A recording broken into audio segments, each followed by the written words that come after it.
بسم اللہ الرحمن الرحیم وبہ نستعین وصلی اللہ علی النبی الکریم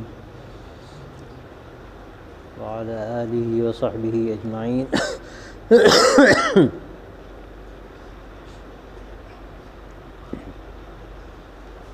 یہ آخری عشرے کا پہلا دن ہے۔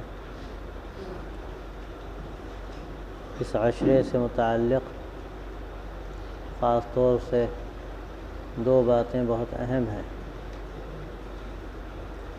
ایک اعتکاف اور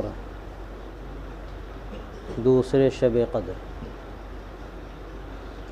اور کل ہی جو کتاب پڑھی گئی اس میں آپ نے یہ بات بھی پڑھی ہے کہ آپ صلی اللہ علیہ وسلم نے پہلے عشرے کا اعتکاف فرمایا، پھر دوسرے عشرے کا اعتکاف فرمایا، اور پھر فرمایا کہ میں نے شب قدر کی تلاش میں اعتکاف کیا تھا، تو مجھے بتانے والے نے بتایا کہ یہ آخری عشرے میں، تو جو لوگ میرے ساتھ اعتکاف کر رہے ہیں وہ آخری عشرے کا بھی اعتکاف کریں۔ تو دونوں کا بڑا گہرا تعلق ہے، اعتکاف کا اور شب قدر کا۔ گویا کہ معلوم ہوا کہ اعتکاف کا بڑا مقصد یہ ہے کہ ہمیں شب قدر کی دولت حاصل ہو۔ یہ مبارک رات ہے جس کا ذکر اللہ نے قرآن مجید میں فرمایا ہے، اور پوری سورہ شریفہ اسی نام سے اتری ہے، سورۃ القدر۔ اور اس رات کو 1000 مہینوں سے بہتر بتایا گیا ہے۔ اور اس کا مطلب یہ ہے کہ اس میں کوئی اگر نیکی کرتا ہے، کوئی اچھا کام کرتا ہے، تو اس کو 1000 مہینوں میں جو عمل کرتا اس کا ایک رات میں ثواب ملے گا۔ گویا کہ ہزاروں گنا اس کا ثواب بڑھا دیا جائے گا۔ تو یہ نعمت جو اللہ نے دی ہے، اعتکاف کا بڑا فائدہ ہے کہ یہ بھی ہے کہ آدمی اعتکاف میں ہوتا ہے تو مسلسل عبادت میں ہوتا ہے۔ وہ سو رہا ہے، کھا رہا ہے، وہ عبادت میں۔ وہ اگر ضرورت کی بات بھی کر رہا ہے تو عبادت میں ہے۔ یہ مسلسل عبادت کا یہ نظام جو اللہ نے دیا ہے، یہ ایسے آسان نہیں ہے کہ آدمی مسجد کے باہر ہو اور عبادت میں ہو۔ مسجد کے باہر ہے اور عبادت میں ہے، بڑی بات ہے یہ، لیکن اس کے لیے بڑے استحضار کی ضرورت ہے اور بڑی فکر مندی کی ضرورت ہے۔ اعتکاف میں اگر استحضار نہ بھی ہو اور اس درجے کی فکر مندی نہ بھی ہو تو بھی مسجد میں بیٹھنا، مسجد میں رہنا فی نفسی ہی عبادت ہے۔ اور آدمی باہر نکلتا ہے تو اسی وقت وہ عبادت میں ہوگا کہ جب وہ آدمی کام کرے تو اللہ کے لیے کرے اور اللہ کے رسول صلی اللہ علیہ وسلم کے بتائے ہوئے طریقے کے مطابق کرے، پھر یقیناً اس کی پوری زندگی عبادت بن جاتی ہے۔ اس کا کھانا، پینا، سونا، جاگنا، ملنا، جلنا سب عبادت ہے۔ لیکن اس کے لیے بڑے استحضار کی شرط ہے کہ اس کا خیال رہے کہ ہم کام شریعت کے مطابق کریں، سنت کے مطابق کریں اور اللہ کو راضی کرنے کے لیے کریں۔ اور اعتکاف کی نیت سے آدمی جب مسجد میں ہوتا ہے تو یہ نیت اگر رہ بھی جائے تو بھی وہ عبادت میں سو رہا ہے اور خیال نہیں رہا۔ اعتکاف کی نیت سے مسجد میں داخل تو ہو گیا، اب اس کے بعد دھیان نہیں رہا، سو گیا، اب وہ سونا بھی عبادت ہے۔ کھانا کھا رہا ہے تو کھانا کھانا بھی عبادت ہے۔ تو یہ عبادت کی شکل ایسی ہے کہ اعتکاف کے علاوہ اور کوئی صورت ہمارے پاس نہیں تھی جو اللہ نے ہمیں عنایت فرمائی۔ کل ہی کتاب میں یہ بات بھی گزری ہے کہ یہ افضل ترین عبادتوں میں ہے، اور ظاہر سی بات ہے کہ آدمی اپنے گویا کے مولا کے در پر پڑ جاتا ہے آ کر کہ یہیں سے ملے گا، یہیں سے ملے گا، جو ملے گا یہیں سے ملے گا، یہ تصور ہوتا ہے۔ اور اس میں پھر جتنی بھی یکسوئی وہ اختیار کر لے اور اس میں جتنا مشغولیت اللہ کے لیے اختیار کر لے اتنا ہی زیادہ اس کا فائدہ بڑھتا جاتا ہے، اس کا ثواب بڑھتا جاتا ہے۔ اعتکاف کرنے والے اعتکاف جو کرتے ہیں، اللہ معاف کرے، کبھی تو اس میں تماشا ہوتا ہے۔ مسجدوں میں لوگوں نے بتایا، مجھے تو موقع عام ان دنوں میں مسجدوں میں جانے کا نہیں ہوتا، لیکن لوگوں نے بتایا کہ لوگ اعتکاف کرتے ہیں تو باتیں کرتے ہیں، صرف گویا کہ ملنے جلنے ایک بڑا اچھا موقع مل جاتا ہے۔ اور میں سمجھتا ہوں کہ جہاں مختلف علاقوں کے لوگ جمع ہوتے ہیں وہاں اس کا خطرہ اور زیادہ ہوتا ہے۔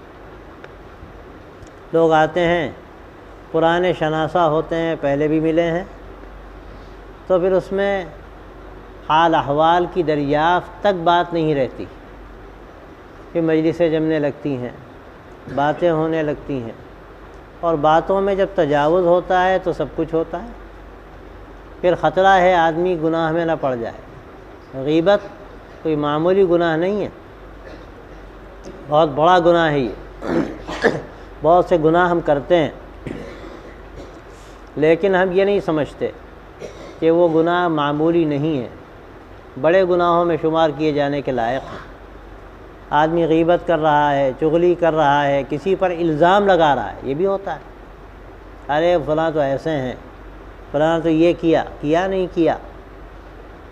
آپ اگر وہ عیب ہے اس کے شخص کے اندر اور پھر آپ نے اس کا تذکرہ کیا تو یہ غیبت ہے، اور اگر عیب نہیں ہے اور آپ اس کا تذکرہ کر رہے ہیں یہ تو الزام بھی ہے، جھوٹ بھی ہے، پتہ نہیں کیا کیا ہے، افتراء پردازی ہے، تو یہ معمولی گناہ نہیں۔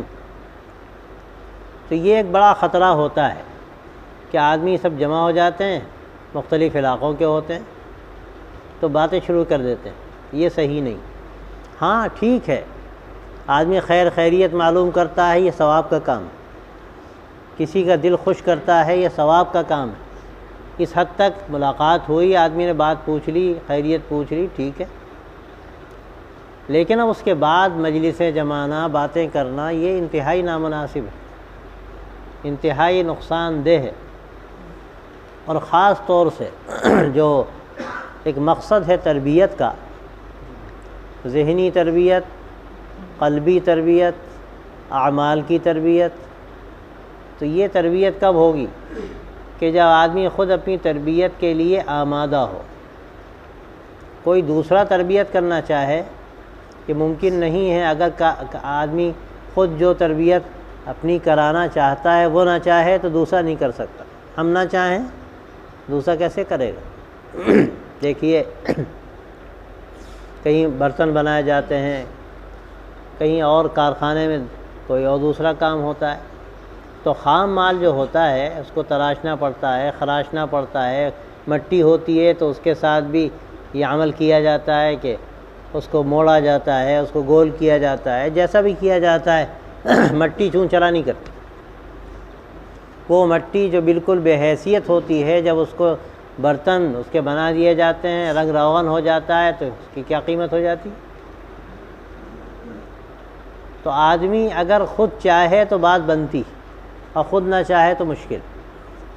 تو ایک دوسری بات یہ بھی ہے ہمارے ساتھ، ہم آئے ہیں تربیت بھی چاہتے ہیں اپنی، تو اس میں جتنی زیادہ یکسوئی ہوگی اور اللہ کے ساتھ مشغولیت ہوگی اتنا ہی زیادہ ہمیں اجر و ثواب بھی ملے گا، اتنا ہی زیادہ ہم کو اعتکاف کا فائدہ بھی پہنچے گا۔ اور اتنی ہی زیادہ انشاءاللہ ہماری تربیت کا نظام بھی چلے گا۔ اور اگر ہم بیٹھ کے باتیں کریں گے ادھر ادھر کی تو اس میں نقصان ہوگا۔ اور یاد رکھیے باتیں ہوں گی تو گڑبڑ باتیں ہو ہی جاتی ہیں نہ چاہتے ہوئے بھی۔ تو کیا مشکل ہے کہ اگر آدمی ان 10 دنوں میں طے کر لے، ہم یہ نہیں کہتے کہ ہونٹ سی لیجئے، اچھا تو یہی ہے اگر ممکن ہو کہ آدمی بالکل بات ہی نہ کرے، بہت ضروری بات کرنی ہے تو کر لے۔ میں نے دیکھا بھی بعض لوگوں کو، میں نے تذکرہ بھی کیا، پہلے بہت سے بعض بزرگ لوگ آتے تھے، دیکھا کہ وہ بولتے ہی نہیں تھے، بس ان کے سامنے قرآن مجید کھلا ہوا ہے، وہ قرآن مجید پڑھ رہے ہیں، تلاوت کر رہے ہیں۔ بعض مرتبہ تو 15 20 دن ہو جاتے ہوں گے کسی نے ان کی آواز بھی شاید نہ سنی ہو، یکسو رہتے تھے۔ یہ یکسوئی مفید ہے۔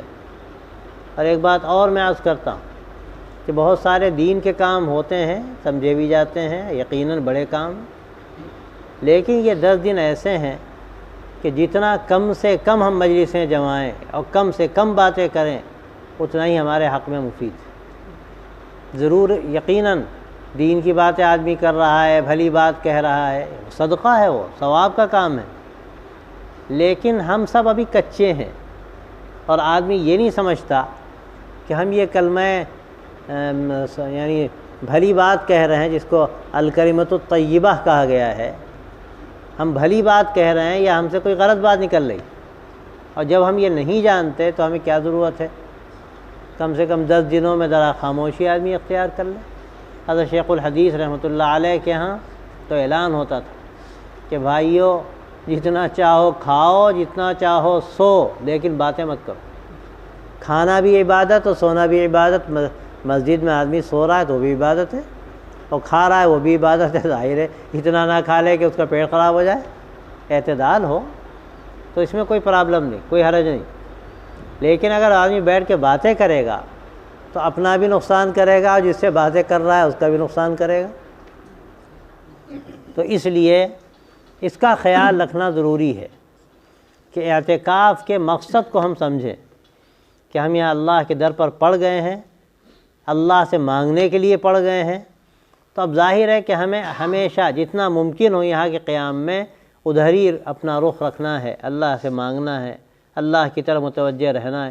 جتنی دیر تلاوت کا جی چاہے آپ تلاوت کیجئے، پھر اگر آپ کے پاس وقت ہے تو آپ اللہ کا نام لیجئے، کوئی ذکر کر لیجئے، تسبیحات ہیں ان کا آپ اہتمام کیجئے، اور آپ کے پاس مزید وقت بچا تو کچھ دیر متوجہ اللہ ہو کر بیٹھ جائیے، آپ اللہ کے سامنے بیٹھیں۔ حاصل یہ کہ اپنے دل کو اللہ سے لگانے کی کوشش کی جائے، یہ اصل مقصد ہے اعتکاف کا۔ اور جب ہی فائدہ اعتکاف کا مکمل ہوگا جب ہمارا دل اللہ سے لگا رہے۔ ایک بات تو یہ، اور دوسری بات شب قدر سے متعلق ہے۔ ظاہر ہے کہ بڑی مبارک رات ہے، اور یہ رات جو شروع ہوتی ہے یہ مغرب سے شروع ہو جاتی ہے اور طلوع صبح صادق تک رہتی ہے۔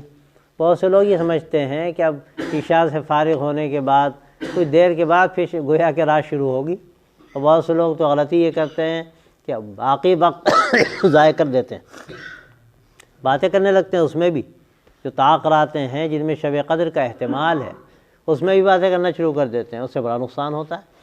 اب اگر ہم مغرب سے سمجھ لیں کہ یہ مبارک وقت شروع ہو گیا، ایک ایک لمحہ اگر اس کا ہم فائدہ اس سے اٹھائیں تو یہ کتنا مغرب سے لے کر صبح صادق کا وقت ہوتا ہے، ہمیں کتنا اللہ کے یہاں اجر و ثواب ہمارے لیے لکھا جائے۔ تو ہمیں اس رات کی بھی قدر کرنے کی ضرورت ہے کہ ہم اس میں بھی وقت بالکل پھر ضائع نہ کریں، کوشش کریں کہ ہمارا وقت زیادہ سے زیادہ قیمتی ہو جائے۔ آدمی سو رہا ہے تو ٹھیک ہے، سونے کی اجازت بھی ہے، اگرچہ اللہ کے رسول صلی اللہ علیہ وسلم کے بارے میں آتا ہے کہ آخری عشرے میں آپ صلی اللہ علیہ وسلم اس قدر محنت فرماتے تھے کہ ازواج مطہرات کہتی ہیں کہ بس ہمارے پاس بھی نہیں آتے تھے، اور راتوں میں جاگتے تھے اور جگاتے تھے۔ لیکن بھائی کوئی بوڑھا ہے، کوئی بیمار ہے، ٹھیک ہے، کوئی حرج نہیں، آرام بھی کر لے، اور آرام کرنا بھی عبادت ہے اعتکاف میں، کوئی حرج نہیں۔ لیکن جتنا ممکن ہو آدمی محنت کرے، جفا کشی جو کر سکتا ہو کوشش کرے۔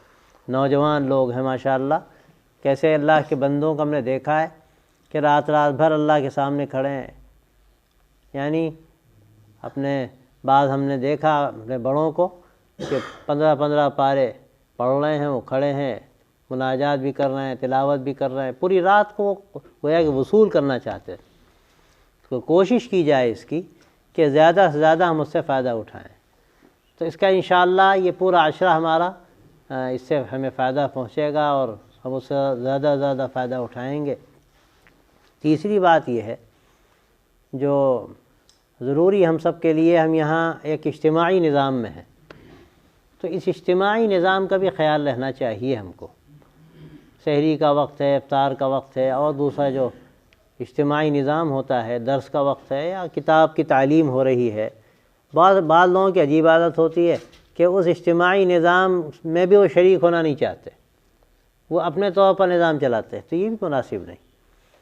اجتماعی نظام کا اگر آپ خیال رکھیں گے تو انتظام میں بھی سہولت ہوتی ہے، بار بار بلایا جائے ہم نہ جائیں تو انتظام کرنے والوں کو بھی دشواری ہوتی ہے اس میں، اور بعض مرتبہ سب کو دشواری ہو جاتی ہے۔ تو اس لیے اس کا بھی ہمیں خیال رکھنا چاہیے کہ ہم انتظامی اجتماعی نظام میں ہیں، تو اجتماعی تقاضوں کا بھی ہمیں خیال رکھنا ہے انشاءاللہ۔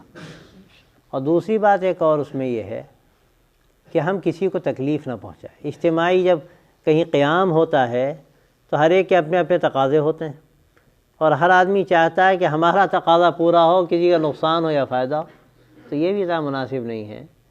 ہم دوسروں کا خیال رکھیں۔ ایک آدمی چاہتا ہے کہ بھئی پنکھے میں ہم رہیں، ایک آدمی چاہتا ہے کہ ہم نہ رہیں، تو ایک دوسرے کا خیال رکھیں۔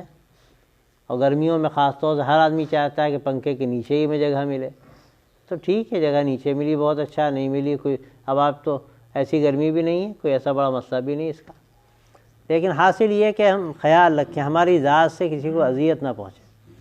اگر ہماری ذات سے کسی کو تکلیف پہنچتی ہے تو یہ بڑے نقصان کی بات ہے کہ ہم گویا کہ ایک بڑا گناہ کر رہے ہیں۔ ایذائے مسلم حرام کہا گیا اس کو، اور صحیح مسلمان وہ ہے کہ جس کی زبان سے اور اس کے ہاتھ سے تمام لوگ محفوظ رہیں۔ ابھی چند روز پہلے اس پر گفتگو بھی ہوئی ہے۔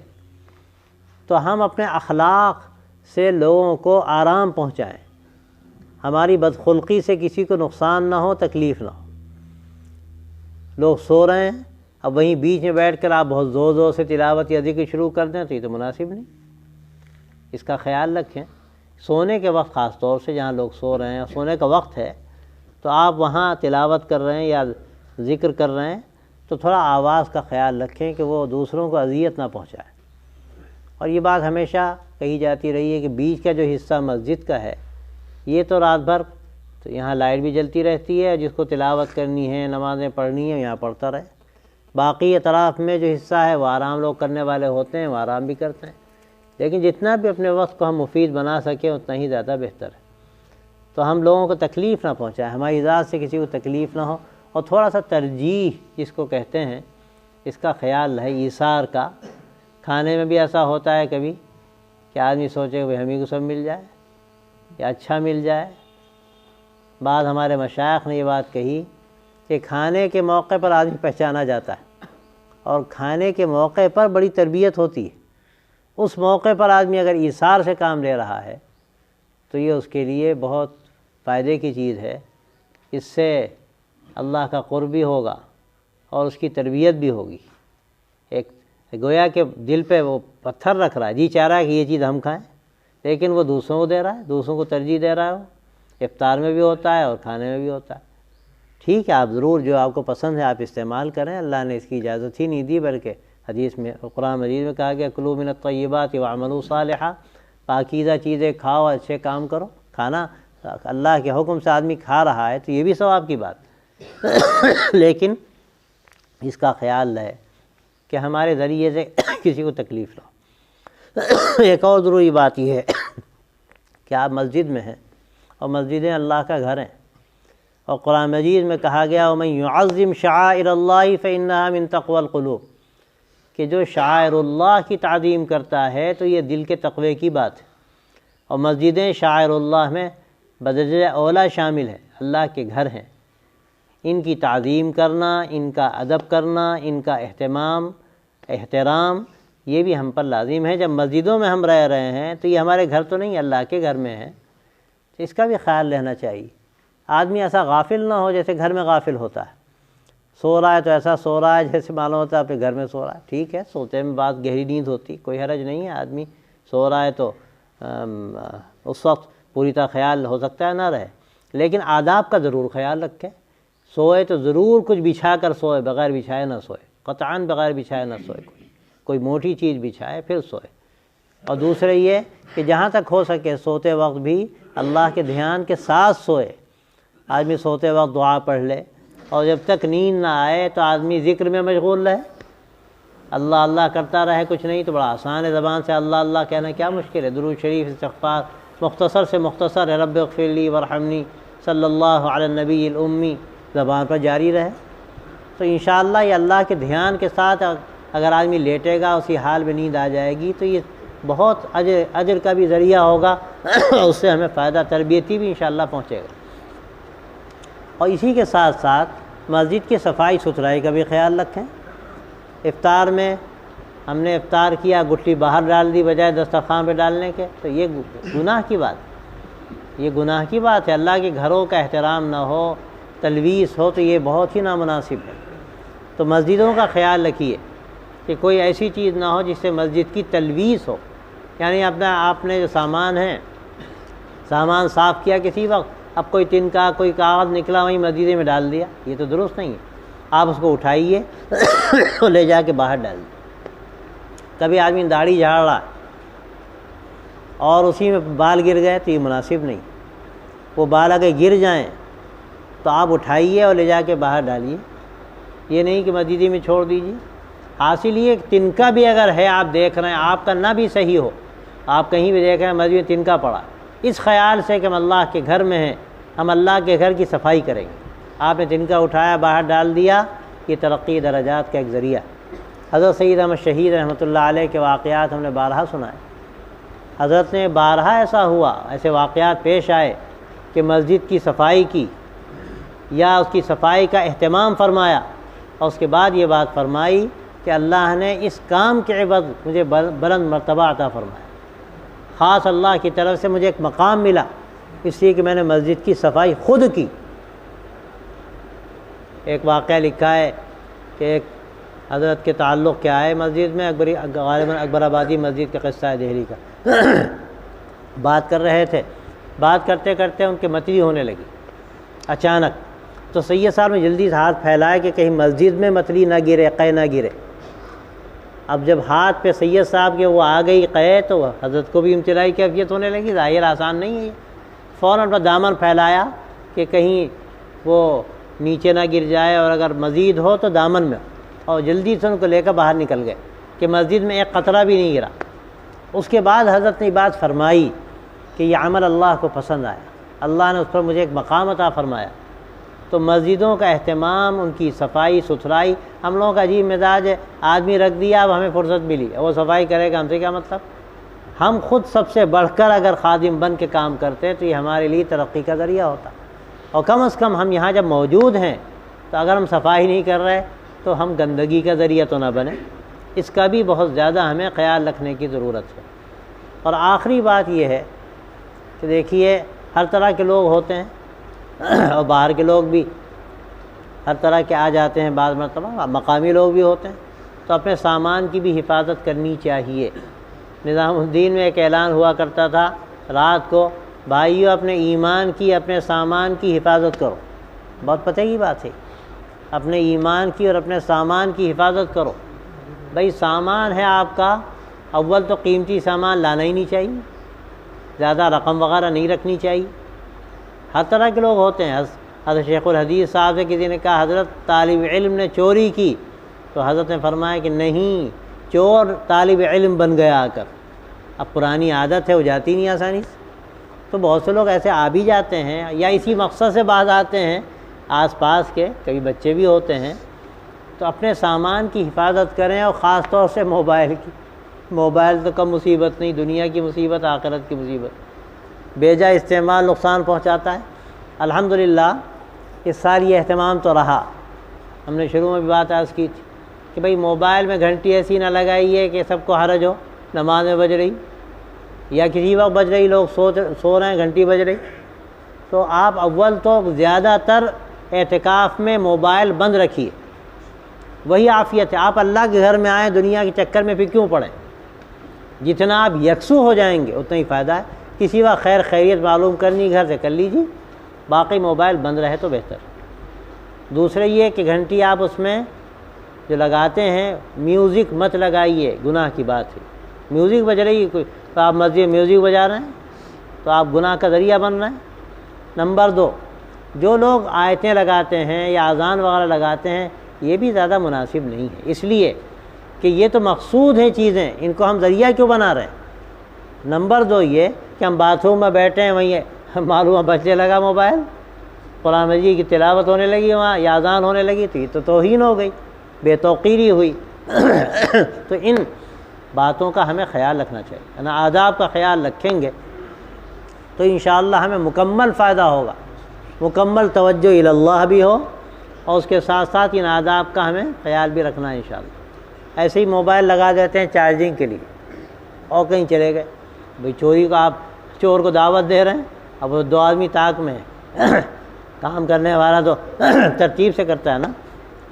اب اس نے اشارہ کیا کہ ہاں وہ صاحب تو باتھ روم چلے گئے، بس وہ دیکھا اس نے، کوئی دیکھ تو نہیں رہا۔ اب کوئی کیا جانے، کوئی سمجھے گا اپنا موبائل ہے، کوئی نکال رہا ہے، اب نکالا اور لے کے چلا گیا، اب آپ پریشان۔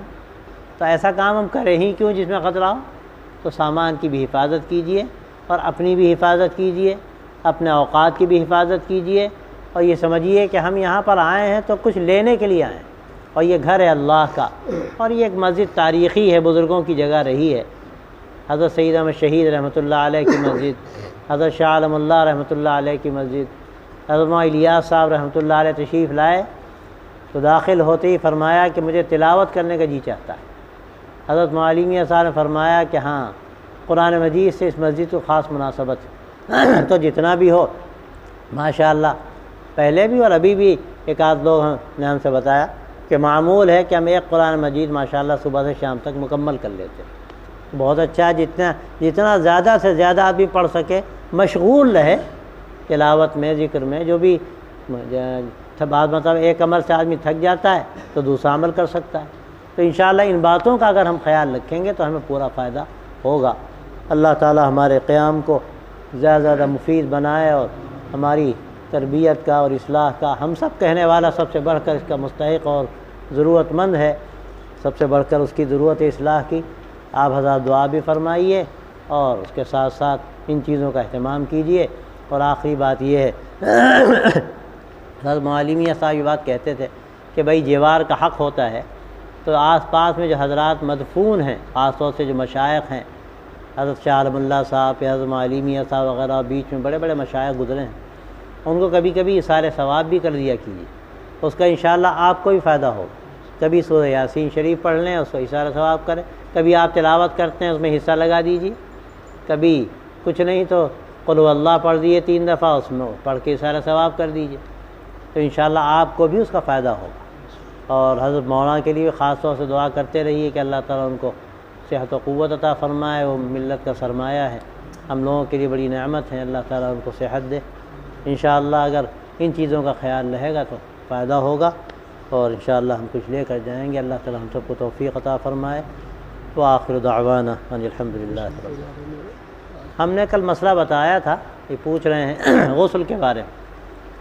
ہمارے مولانا عبید اللہ صاحب تشریف رکھتے ہیں، بڑے مفتی ہیں، ہمیں ان کے سامنے بتانا بھی نہیں چاہیے، اور جس کو کوئی مسئلہ پوچھنا ہو مولانا سے پوچھ بھی سکتا ہے۔ لیکن ہم نے جو سنا اپنے بڑوں سے، ان حضرات سے، کہ غسل کرنا مناسب تو نہیں ہے، غسل فرض ہے، بس وہ آپ لازم ہے فوراً نکل جائیں غسل کر لیں، باقی غسل نہیں ہے اعتکاف کی حالت میں۔ لیکن حضرات کہتے ہیں کہ اگر بعض لوگ ایسے ہوتے ہیں جن کو غسل کے بغیر رہا نہیں جاتا، خارش ہوتی ہے، کوئی مرض ہوتا ہے، کوئی عذر ہوتا ہے، تو ایسے لوگوں کو اجازت دی جاتی ہے جہاں تک ہو سکے باہر نکلنے سے گریز کریں۔